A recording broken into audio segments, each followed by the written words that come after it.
pagi hari ini, perhatikan slide Ibu berikut ini. Nah, siapa yang tahu slide apa yang Ibu tampilkan tadi? Ya, benar sekali ya, nama-nama senyawa. Nah, dari nama-nama senyawa tersebut, siapa yang bisa menggolongkan mana yang senyawa ion dan mana yang tergolong senyawa kovalen? Ya, silakan Pipi. Ya, benar ya. Yang tergolong senyawa ion seperti NaCl, NaOH, CuSO4. Sedangkan yang senyawa kovalen itu seperti HCl, H2O, dan sebagainya ya. Setelah Ibu perhatikan, masih ada beberapa dari kalian yang masih ragu mengenai materi kita pada pagi hari ini. Bu, kenapa sih senyawa ion dalam bentuk padatan tidak dapat mengantar arus listrik, sedangkan dalam bentuk lelehan dan bentuk larutan dapat mengantarkan arus listrik? Nah, baik, Ibu akan sedikit menjelaskan dan menerangkan pembelajaran kita pada pagi hari ini. Nah, kita masuk pada senyawa ion. Senyawa ion itu merupakan senyawa yang berikatan ionik, dan senyawa ion terbentuk dari unsur logam dengan unsur non-logam. Nah, senyawa ion ini dapat berupa elektrolit dan juga dapat berupa non-elektrolit.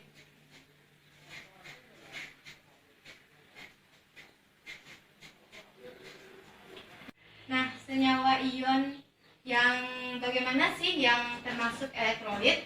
Yaitu senyawa ion yang berbentuk lelehan dan juga yang berbentuk larutan. Nah, selanjutnya yaitu ada non-elektrolit, di mana senyawa ion yang berbentuk padatan tidak dapat menghantarkan arus listrik. Nah, dalam kehidupan sehari-hari, siapa yang bisa mencontohkan contoh dari senyawa ion? Ya, benar sekali ya, itu garam dapur atau NaCl. Nah, apakah NaCl dalam bentuk padatan dapat menghantarkan arus listrik, atau dalam bentuk lelehan, larutan, apakah dapat menghantarkan arus listrik? Untuk lebih jelasnya, perhatikan PPT Ibu berikut ini. Anda telah mencontohkan senyawa ion itu yaitu garam dapur atau NaCl. Nah, sekarang Ibu mau bertanya, apakah NaCl dalam bentuk padatan dapat menghantarkan arus listrik? Tidak, Bu, karena ion-ion tidak bisa bergerak bebas. Ya, benar ya. Karena di sini kita lihat struktur atau susunan ion-ion dalam bentuk padatan di sini ya. Sini terlihat jelas bahwasanya NaCl dalam bentuk padatan itu partikel-partikelnya itu sangat rapat ya. Jarak antara partikel satu dengan partikel lainnya sangat rapat, sehingga menyebabkan ion-ionnya tersebut kaku atau tidak dapat bergerak bebas, sehingga tidak dapat menghantarkan arus listrik.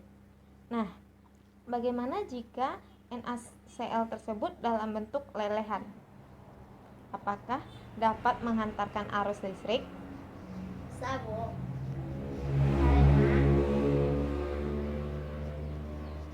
karena mengandung ion-ion yang bergerak bebas. Ya, benar sekali ya. Dalam bentuk lelehan, NaCl ini dapat menghantarkan arus listrik. Sini kita lihat ya, susunan ion-ion dari si NaCl ini renggang ya, sehingga dapat menghantarkan arus listrik. Nah, selanjutnya NaCl dalam bentuk larutan, apakah dapat mengantarkan arus listrik? Dapat, Bu, karena mengandung ion-ion yang bergerak bebas. Ya, benar sekali ya. Di sini dapat kita lihat bahwa susunan ion-ion NaCl dalam bentuk larutan itu ada renggang antara partikel satu dengan partikel lainnya ya, sehingga dapat menghantarkan arus listrik. Nah, sehingga dapat disimpulkan bahwa senyawa ion yang dalam bentuk padatan itu bersifat non-konduktor ya. karena tidak dapat mengantarkan arus listrik. Sedangkan senyawa ion yang berbentuk lelehan maupun berbentuk larutan dapat mengantarkan arus listrik disebut dengan konduktor. Selanjutnya yaitu senyawa kovalen. Dimana senyawa kovalen itu adalah senyawa yang terbentuk antara unsur logam dan unsur non-logam.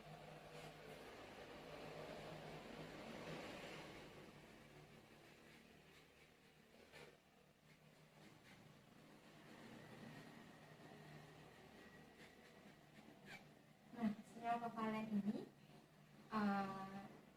dibagi menjadi dua, yaitu senyawa kovalen polar dan senyawa kovalen non-polar. Di mana senyawa kovalen polar ini dapat berupa elektrolit dan juga dapat berupa non-elektrolit.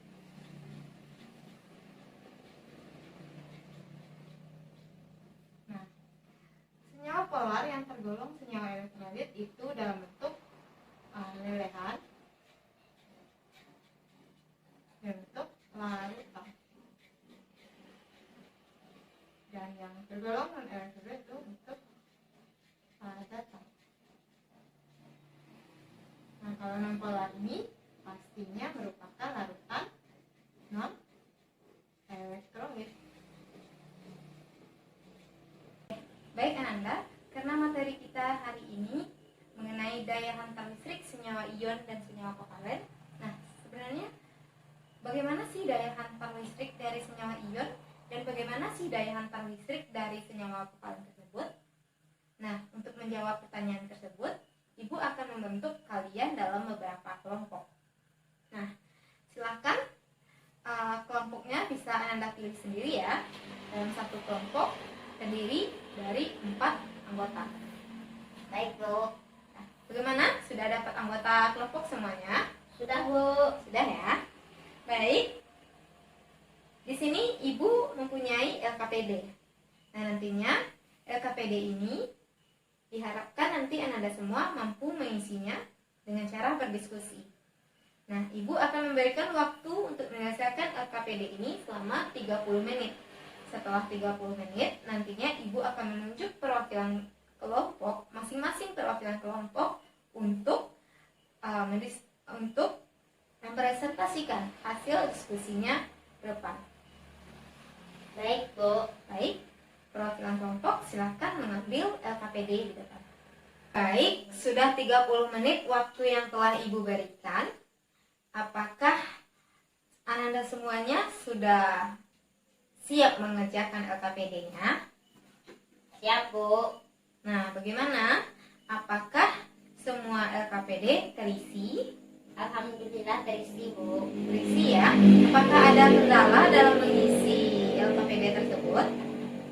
Tidak, Bu. Ya tidak ya, karena Ibu sudah menyuruh sebelumnya untuk mencari literatur mengenai daya hantar listrik senyawa ion ini, dan Ibu juga sudah menyuruh Ananda semuanya menonton video praktikum yang menyangkut mengenai materi kita pada pagi hari. Baik, Ibu minta kepada perwakilan kelompok 1 untuk mempresentasikan hasil diskusinya. Baik, Bu. Pada kelompok 1 dipersilahkan. Assalamualaikum warahmatullahi wabarakatuh. Waalaikumsalam warahmatullahi wabarakatuh. Saya Pipi Novia, perwakilan dari kelompok 1 akan membacakan hasil diskusi kami. 1. Lengkapi tabel di bawah ini. 1. Padatan garam merupakan senyawa ion dan tidak terionisasi. 2. C12H22O11 senyawa kovalen nonpolar dan tidak terionisasi. 3. NaCl merupakan senyawa ion dan terionisasi menjadi Na+ ditambah Cl-. 4. C3COOAH merupakan senyawa kovalen polar dan membentuk ionisasi CH3COO- ditambah H+. 5. BaCl2 merupakan senyawa ion yang terionisasi menjadi Na+ tambah Cl-. Nomor 2, lengkapi bagian yang kosong dari tabel di bawah ini. Perbandingan daya hantar listrik senyawa ion dan senyawa kovalen polar. Jenis senyawa ion, padatannya tidak dapat menghantar arus listrik karena dalam padatan ion-ionnya tidak dapat bergerak bebas. Lelehan dapat menghantarkan listrik karena dalam lelehan ion-ionnya dapat bergerak bebas. Sedangkan dalam larutan dapat menghantarkan listrik karena dalam larutan ion-ionnya dapat bergerak bebas. Senyawa kovalen dalam padatan tidak dapat menghantarkan arus listrik karena dalam padatan ion-ionnya tidak dapat bergerak bebas. Dalam lelehan tidak dapat menghantarkan listrik karena lelehannya terdiri dari molekul-molekul netral meski dapat bergerak bebas. Dalam larutan dapat menghantarkan listrik karena dalam larutan molekul-molekulnya dapat terhidrolisis menjadi ion-ion yang dapat bergerak bebas. Nomor 3. Jelaskanlah secara rinci kekuatan daya hantar listriknya dari larutan di bawah ini. Larutan garam merupakan salah satu elektrolit kuat karena terionisasi sempurna dalam air, sehingga terionisasi menjadi NaCl, terionisasi menjadi Na+ ditambah Cl-. Cuka merupakan salah satu elektrolit lemah karena terionisasi sebagian dalam air. Cuka dengan rumus kimia CH3COOH termasuk salah satu senyawa yang berikatan kovalen polar, sehingga senyawa ini terionisasi sebagian di dalam pelarut menjadi CH3COOH, terionisasi menjadi CH3COO- tambah H+.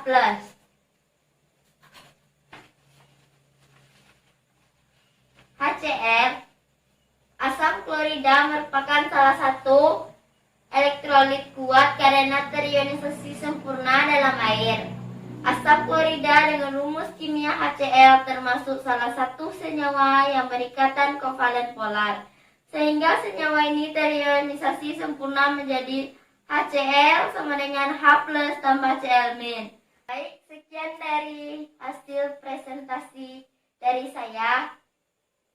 Jika ada salah mohon dimaafkan. Assalamualaikum warahmatullahi wabarakatuh. Waalaikumsalam warahmatullahi wabarakatuh. Baik, tadi kelompok 1 telah membacakan hasil diskusinya. Bagi kelompok lain yang ingin menanggapi serta bertanya, dipersilakan. Ya, silakan Ica. Saya Mica Novita dari kelompok 2 akan bertanya kepada kelompok 1, kenapa senyawa kovalen dalam bentuk lelehan tidak dapat mengantarkan arus listrik? Ya, bagi kelompok 1 silakan menjawab pertanyaan dari kelompok 2 tadi. Karena lelehannya terdiri dari molekul-molekul netral meski dapat bergerak bebas, jadi tidak dapat menghantarkan listrik. Ya, jadi itu ya jawaban dari kelompok 2. Dari kelompok 1 tadi. Nah, adakah yang ingin ditanyakan lagi? Tidak, Bu. Ada, itu saja untuk hari ini materi yang kita pelajari. Nah, adakah yang ingin ditanyakan terkait materi kita pada pagi hari ini? Tidak, Bu. Tidak ya? Jika tidak, Ibu minta kepada perwakilan dari Ananda semuanya untuk menyimpulkan pembelajaran kita pada pagi hari ini. Ya, silakan Pipi. Dengan demikian dapat ditarik kesimpulan bahwa senyawa ion dapat bertindak sebagai elektrolit atau non-elektrolit bergantung pada bentuknya.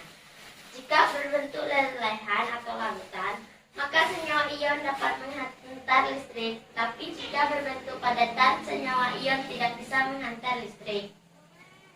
Dalam bentuk padatan atau lelehan, senyawa kovalen tidak dapat menghantarkan listrik karena molekulnya tidak mengandung ion-ion.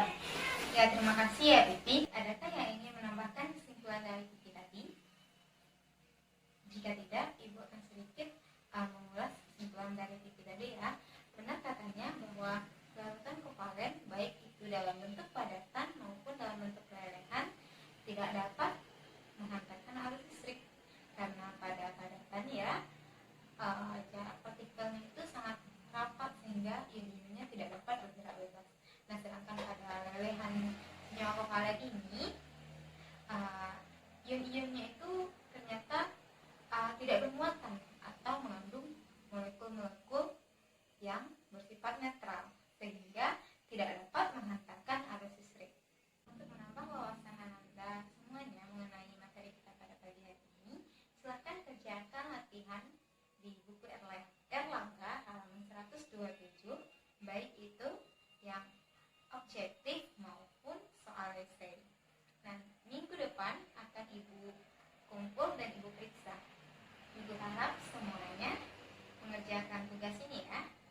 Untuk materi minggu depan itu mengenai gejala daya hentak listrik ya. Jadi silakan Anda baca terlebih dahulu di rumah materi kita minggu yang akan datang. Nah, mungkin itu saja ya untuk hari ini. Nah, Ibu mau sedikit dulu menanyakan karena tadi kita menggunakan model pembelajaran PBL atau problem based learning. Nah, bagaimana menurut Anda semuanya? Apakah menyenangkan menggunakan model pembelajaran ini atau sebaliknya? Ya, menyenangkan ya, karena kita dapat mengerjakannya dalam bentuk berdiskusi ya. Ya, benar ya. Jadi, Anda semuanya tertarik ya dan suka ya dengan dengan pembelajaran model problem based learning ini. Ya, baik.